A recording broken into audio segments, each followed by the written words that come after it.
Welcome to the Treasury Update Podcast, presented by Strategic Treasurer, your source for interesting Treasury news, analysis, and insights in your car, at the gym, or wherever you decide to tune in. On this episode of the Treasury Update Podcast, host Craig Jeffery sits down with Alan Geller, Managing Director of Rains International, to discuss effective networking strategies. Topics of discussion center around understanding how to network, building strategic relationships, and valuable insights on how to take your career to the next level. Listen into the discussion to find out more.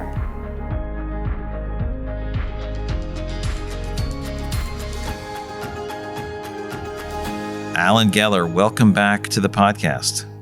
Craig Jeffery, thanks for having me. So our topic, as everyone heard on the intro, is, what do you mean by networking? Understanding how you network. So I'll start with, and I know you know the answer to this, why does networking matter? Well, networking is a way of opening doors. Whether you're looking for business or whether you're looking for a job or information. There's lots of people that you know, but there's more people that the people you know. And networking to me is not who you know, it's about who the people you know. So it's a much more efficient way of gathering information.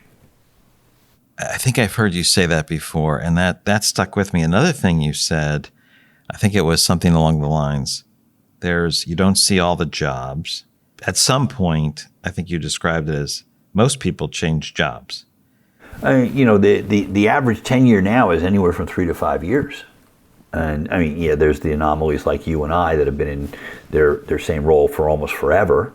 But changing jobs has become a lot more acceptable, assuming, and there is a risk there. If you're changing jobs for a promotion, but you didn't get promoted at the company you were with for 4 or 5 years, to me, that's a red flag. But yeah, for the most part, people are changing jobs regularly. Yeah, so we didn't define networking. A lot of people have thoughts in their head what networking is. Is networking about a job or about business? Or maybe you could just tell us about how you look at networking. Well, the simple answer is yes to both of those pieces, because the process is the same. It's always the same. But the idea of networking is more strategic. You should think about it as more strategic. If you're looking for a job, you need to define the parameters of where you're looking and what you're looking for. Likewise with business, you need to define the parameters of what it is you're looking for. If you're looking for business in an industrial space and you're calling consumer companies, that's not going to be helpful. Or if you're looking for business in the fintech space and you're calling industrial manufacturing companies, that's not going to be helpful. So part of networking, the first step of networking, is to define what it is you're trying to make happen. And whether it's business or a job, candidly, that's not relevant. The process is always going to be the same. I've always suggested that, whether you're looking for business or looking for a job, it's like taking a trip in a car. If you don't know where you're going, it's really hard to get there. So before you actually even begin to network, you need to figure out what you're trying to do. What's the purpose? What's the strategic? What's the long-term goal? Where am I going? Where do I want to live? And then who do I want to work for within those confines? Is that, so in terms of networking for a job, ostensibly, is it about, maybe you want to live in an area, that could be one aspect. Maybe there is a particular company or type of company you're after. What if but it could also be, I want to do certain types of things that may be more role specific rather than company specific. How would that influence your approach to networking, your strategic approach to that? Well, so the first thing I'd be looking at is, so who are the companies that are active in that role? If you're thinking about M&A, maybe you want to work for a PE firm because they're constantly acquiring businesses, as opposed to Mom Pa Kettle's candy store, which is trying to stay alive. So a lot of it has to do with, when you start to think about how do I select the companies, a lot of it has to do, whether it's the role, a type of role. I mean, listen, privately held company that's not in the debt markets is not going to have, a corporate finance person necessarily. A company that's a net investor, and there are still a few of them, might not necessarily need somebody who understands, how to float debt. Likewise, an investment grade versus a non-investment grade company. If you can finance a non-investment grade company, you can finance anything. But if you can finance an investment grade company, that doesn't mean you can finance a non-investment grade company. So to a certain degree, it depends upon what you're thinking about in terms of the role-specific skills sets. But I like that example, right? You're an investment grade, people are pursuing you. You're in the other situation, you've got to pursue and convince much more. Yeah, right. And most of it in the latter is ABL stuff. So interesting. So making those targets. Now, in terms of networks, I've heard you talk about networking and networks. How do you help people think through that? You've helped me think through some of that, and I've forgotten it, and then you've told me again, and I've gotten better. I'm not naturally mindful about all of those aspects, but you have a fairly, ordered way of talking about it. So there's 4 networks: the super, primary, secondary, and tertiary. Simple definitions. The super network is comprised of the individuals that you've either worked with or worked for previously that you would work for again. And they should always be the first people that you're talking to, because they'll give you the best job. Number one risk you have when you change jobs: how long is it going to be before I trust my boss? Well, if you can mitigate the boss's risk, because the boss has the same risk you do, how long is it going to be before I trust Alan? But since I've worked for this person before, they know who I am, they know what they're going to get, they're going to give me a better job with more stretch and more opportunity. The primary network is generally family and close friends, and for the most part, they're not in the business, so they might not have that much success.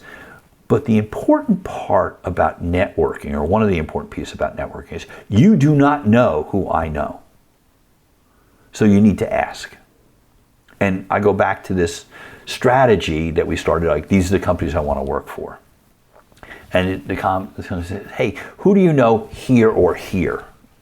Oh, I know the CEO there. And then you say, really? That's cool. How do you know them? Because it's do you know them or do you know of them? Because you're going to drop that person's name to create a warm call, which I'll get back to in a second. The secondary network is comprised of individuals that you know, but they don't know you as well. And so the hallmark of this group is you have to remind them how they know you. Because if you don't, then you're wasting your time. Because I will guarantee you, Craig, sometime in the last 2 weeks, you've gotten a call from somebody who obviously knows you, and you're going, oh my goodness, who is this? And since you're a professional, you've been around for a couple of weeks, you dance with them, you pray not to step on your tongue, and you're still going, who is this person?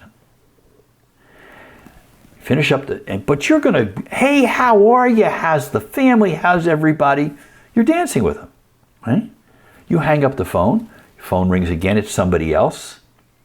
30 seconds later, that first call never took place because you never landed. They never landed in your memory zones. So when you're with that secondary network, you have to continue to remind them how they know you until you hear, oh, hey, Craig, how are you? And at that point, you can first have a substantive conversation. The tertiary network is the one you're trying to create, that is occupied by the people who you want to work for at those organizations that you want to work for, that you created that list before you actually started to network. So super is the people you've worked with or worked for. Yes. Primary was family and Family, close close friends. Right.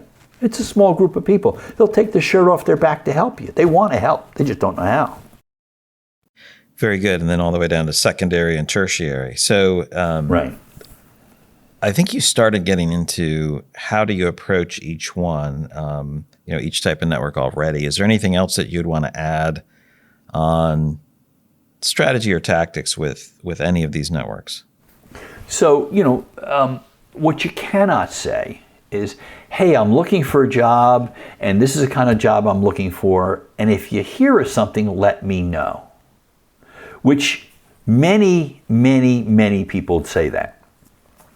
I have two issues with that. The first issue is you are relying on them to have heard something. And the leads they're going to give you are like the stock tips I get. There's no run left. They've been out there for too long. Secondarily, you actually haven't given yourself a way to call them back. Because you've said, if you hear something, let me know. So the real issue when you're networking is, how often do I call you back? In the back of your mind, you're saying, I don't want to be a pest. So my suggestion is that what you do is you say to the individual, listen, and you give them a couple of suggestions of companies that you're interested in to see if they know people there. And whether they do or not, that's fine. But you say, hey, listen, let me give you a call in a couple of weeks. I'll bounce some other organizations off of you. See who else you might know. You need to take notes. You need to continue to remind them who they are, how you know them, how they know you. But if you haven't spoken to somebody for a long time and they call you once a month or once every 6 weeks, what's the likelihood of them building a memory spot in your memory banks? Not real great. Because they keep going back to square one all the time. So I want you to shorten the frequency of the calls that you make to the people in your network because it's going to be more impactful over time. What else should we be thinking about in terms of networks and networking? Hey, I'm happy with my job. Do I still need to do it? I know you'll say yes, but how else should we be thinking about it? Not just when we're looking. I believe everything in life goes through cycles. Pendulum swings out, freezes for a moment in time, comes back, freezes, and the unfortunate piece of that is that there's a German philosopher named William Hegel who said we learn from history that we do not learn from history. The idea of networking is not just about for you to network with other people for your benefit. It doesn't hurt when you're helping other people.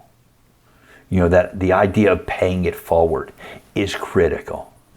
Because when you're helping other people and you need help, they're raising their hand. I'll help you. You helped me when I needed it, so I'm going to help you.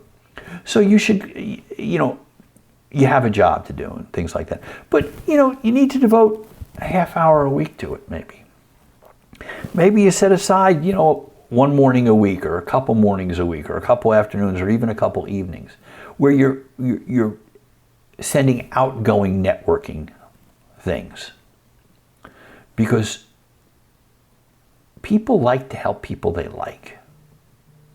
The best way to get to know you is to talk to you. The more I talk to you, the more you talk to me, the better we know each other. The more frequent we do. And just because you're not doing this anymore doesn't mean that I can't help you in some way or you can't help me in some way. But if you're trying to be helpful, it gets paid back. The idea of networking really revolves around people wanting to help you, and it's incumbent upon you to tell them how they can help you, where you want to be in their network. You can't call somebody up and say, hey, I want to get into your network. They're going to look at you like you grew a third eye. But if you give them, people want to help. It's our nature.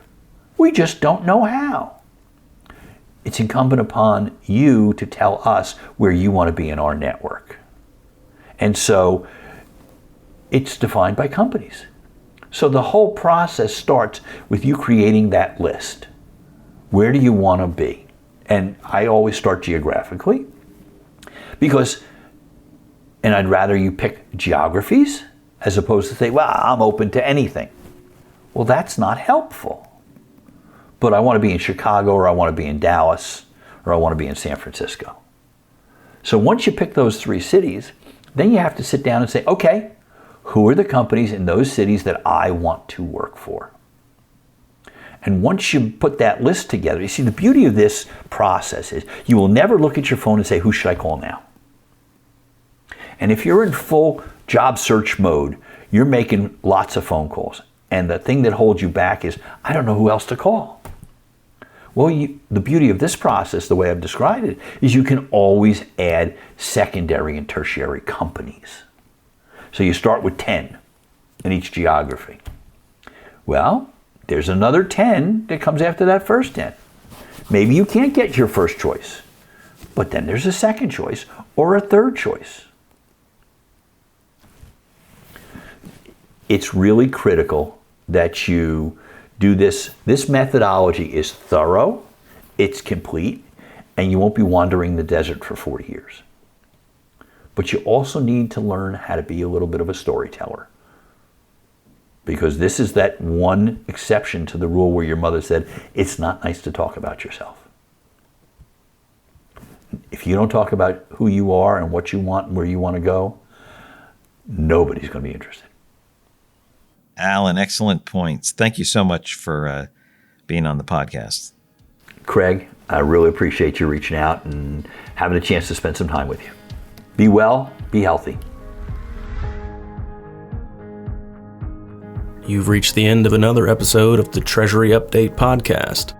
Be sure to follow Strategic Treasurer on LinkedIn. Just search for Strategic Treasurer.